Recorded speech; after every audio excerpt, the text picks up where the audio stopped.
Hi, thank you for joining us on this episode of Sports Bets for Free. My name is Scott Jenkins, your host, just a local sports bettor here in Phoenix, Arizona.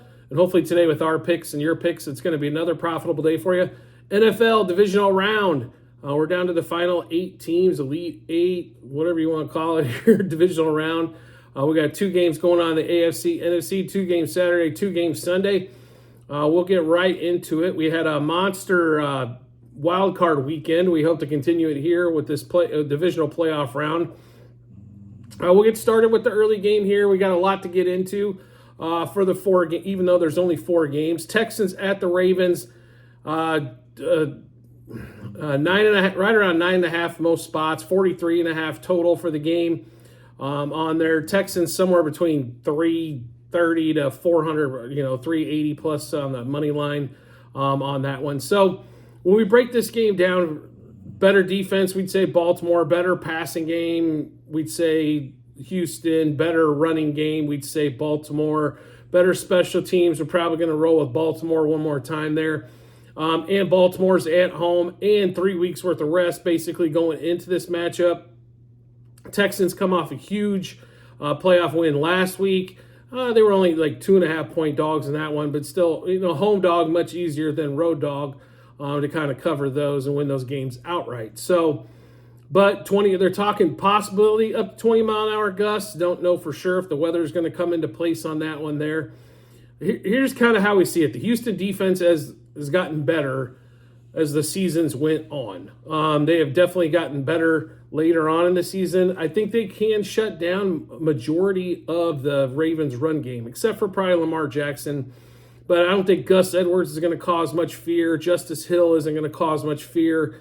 What does create fear, though, I'm sure for most Texans fans, that guy number 8 back there, Lamar Jackson, as he does for the rest of the league. Probably going to, should win his second MVP award this season. Here's what we kind of think, what we predict in this particular game. So I think the Texans will be able to score. I don't know if they're going to be able to score 27 points to get this game here, but I think they can score in the 20s to keep this game within that 9.5. Now, Baltimore can run away and hide with it, especially if they get turnovers. The one thing C.J. Stroud's done all season long is protect the football. We expect him to do that. What the Ravens haven't done during their win streak as of late is what? They haven't turned the ball over. It's almost guaranteed that Lamar Jackson in the next 2 weeks is going to have one of those turnover games. I don't know if it's going to be this weekend or next, if they make it that far, which we assume they will. But I think he's going to turn the ball over. And I think this game becomes a game scored in the low 20s, probably on both sides, maybe mid-20s, low to mid-20s. So I think they barely cover the over in this one. And we also love the Texans in that retrospect. So a lot of bets in this particular game. We're going to run through those. So Texans plus 1.5 first quarter, plus 5.5 first half, plus 9.5 for the game. We also like the over 7.5 total first quarter, over 22.5 first half, over 43.5 for the game. Texans over 7.5 team total first half, over 17.5 team total for the game. Both those plus money. Texans over 1.5 touchdowns. So just need 2 touchdowns for that one to cash there. C.J. Stroud, no interception, once again at plus money. Zay Flowers, over 4.5 receptions and over 47.5 receiving yards. Texans to score first. We're going to take an outside shot there. I just think might be a little bit of rust on the bucket, so to speak, for the Ravens, as they haven't played in a little bit. Obviously the week off last week, but then the prior week before, no reason for them to play either. I just think the Texans have been they got some momentum going, so scoring first could be there, and that was plus 160 on DraftKings as well. We also like Lamar Jackson over 19.5 completions, over 28.5 attempts, over 225.5 pass yards, and Lamar to throw a pick. We're also going to throw a flyer in there, as we did grab Texans money line. It was plus 380 when we grabbed it for a much smaller wager than we normally do, but we will take an outside shot on that Texans money line as well, as we think there could be an upset here. I think there's going to be an upset in one of the two Saturday games. I don't know about Sunday. I mean, the Bucks could. The Chiefs, I really wouldn't call an upset, even though they are a dog. But I just got a feeling that one of these two Saturday games is not going to work in favor of the number one seed. It's not necessarily, I think, the money line bet might be a waste, but it's like I said, very small wager in the mix of everything that we're doing, and just taking that outside shot there if they really have a crusher. So, and then we also like Dalton Schultz over 34.5 receiving yards and C.J. Stroud over 35.5 yards longest completion. So we'll go through those plays one more time. Texans plus 1.5 first quarter, plus 5.5 first half, plus 9.5 for the game. Over 7.5 total first quarter, over 22.5 first half, over 43.5 for the game. Texans over 7.5 team total first half. Texans over 17.5 team total for the game. Texans over 1.5 touchdowns. C.J. Stroud, no interceptions. Zay Flowers over 4.5 receptions and over 47.5 receiving yards. The Texans to score first. Lamar over 19.5 completions, over 28.5 pass attempts, and over 225.5 pass yards. Lamar to throw a pick. Texans money line. Dalton Schultz over 34.5 receiving yards, and C.J. Stroud over 35.5 yards longest completion. Now, we do think, I think there's a good possibility that the Texans kind of hang right in there till just halftime, and then the second half come out and maybe the Ravens put it on them a little bit more. I just think there's going to be a little bit of rust at the start of the game in this particular one. And if you really watch the Ravens, without Keaton Mitchell, no Mark Andrews has been announced for this week. That run game has really kind of not been absolutely fabulous. It has been Lamar Jackson making that offense go. And maybe they're off for a few series to get started, and that allows the Texans to kind of settle in, maybe get the first points of the game, put a little pressure on Lamar. Lamar's putting a lot of pressure on himself. He said this is a must-win to get to the Super Bowl. This is his year to get to the Super Bowl. And if they get past this game, I think they got a hell of a shot to win the Super Bowl. I just think they're going to have to get past the rust factor a little bit early with the Texans. And the Texans are coming in with some rhythm. Now, we didn't go Nico Collins here. His receiving total way up into the 80s and or close to 80. Nico Collins could go well over that, no question about it. It just didn't feel that there was a lot of value there. There was a lot of value, I thought, in Zay Flowers. Is they're going to have to throw the ball, and we expect Lamar to do that in that game. So should be a barn burner to get us started. Then we get to the second number one seed in the second game, which is going to be the 49ers. 9.5 point favorite still. That line keeps creeping towards 10. Total at 50.5. If the Packers wouldn't have played the way they did last week, does anybody think this line shouldn't have been like 12.5 or 13, like 13.5? Almost would have thought 2 touchdowns here. But at 9.5, it's still a huge number to cover. And the 49ers defense does have some chinks in it. I think you can run the ball against them a little bit. And and if you can mix it up well, and they're kind of like the Cowboys. If they get behind, they tend to struggle maybe a little bit on the defensive side. I don't foresee that. Shanahan, I think the first scripted 15 plays, I think they're going to hammer this home and get the message across that this game's not going to go well for the Packers. So we do like the 49ers in this spot. Not as heavily as we're invested in the first game, but we still got quite a bit of action here. So we're going to take the 49ers minus 2.5 first quarter, minus 6.5 first half, minus 9.5 for the game. 49ers over the 30.5 team total, over the 15.5 team total first half, and over 3.5 touchdowns for the game. George Kittle over 4.5 receptions, over 51.5 receiving yards. Aaron Jones under 16.5 rush attempts, as we believe the Packers will be coming back, so they'll have to throw the ball a lot. Jordan Love over 22.5 completions and over 35.5 pass attempts, plus Jordan Love to throw a pick. So in this particular 49ers game against the Packers, 49ers minus 2.5 first quarter, minus 6.5 first half, minus 9.5 for the game, over 15.5 team total first half for the 49ers, over 30.5 team total for the game, over 3.5 touchdowns for the Niners. Then we like Kittle over 4.5 receptions, over 51.5 receiving yards. Aaron Jones under 16.5 rush attempts. Jordan Love, over 22.5 completions, over 35.5 attempts, and Jordan Love to throw a pick. Then we'll get into the Sunday action. Bucks, Lions.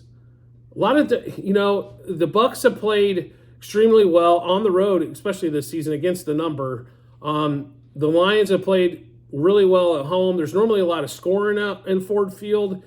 It's kind of like I call it the Coors Field of the NFL. For some reason, there's, I know it's indoors, so that always helps. But, but the strength of the Tampa Bay team is throwing on the offensive side. I think is throwing the ball. The weakness of the Detroit team is the secondary. The strength of the Tampa Bay defense is running the ball, and the strength of the Detroit offense is probably running the ball. So some matchups that definitely favor the Bucks there.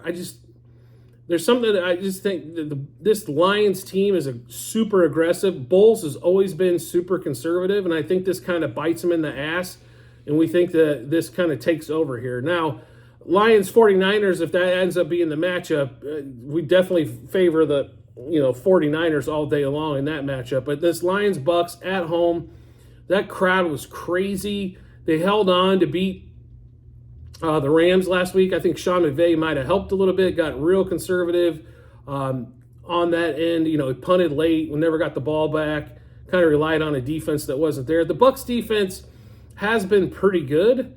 I know people are going to throw it, but they're not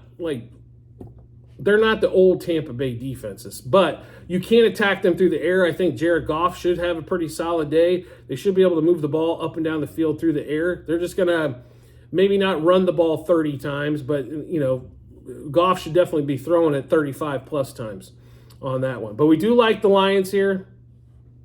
Lions -0.5 first quarter, -3.5 first half, -6 for the game. We also love the over. Lions Bucks over 9.5 first quarter, over 23.5 first half, over 48.5 for the game. Sam Laporta over 39.5 receiving yards. Lions over 13.5 team total first half. Lions over 27.5 team total for the game. Bucks over 9.5 team total first half. Over 20.5 team total for the game. So I guess if we take both team totals over, we take the game over, right? So, and then Jared Goff over 277.5 pass yards. McLaughlin over 1.5 field goals made. He just the Lions tend to, especially second half, they tend to kick a lot of field goals there. Make sure you do check out the Google Sheets at the end of the show. As we get closer to game time, is this game Sunday, and we're recording this episode on Friday. We'll probably have more bets, especially when it comes to Tampa Bay player props. We're sticking away from it from the moment. I mean, Baker's number is huge compared to it's 20 yards plus higher than it has been all season long on that. So we'll definitely probably have some more player prop bets going on. It's just that's what we got currently, so we wanted to get those out to you on that. So like I said, check out those Google Sheets at the end of the episode. But we do expect double-digit Lions win here, I think.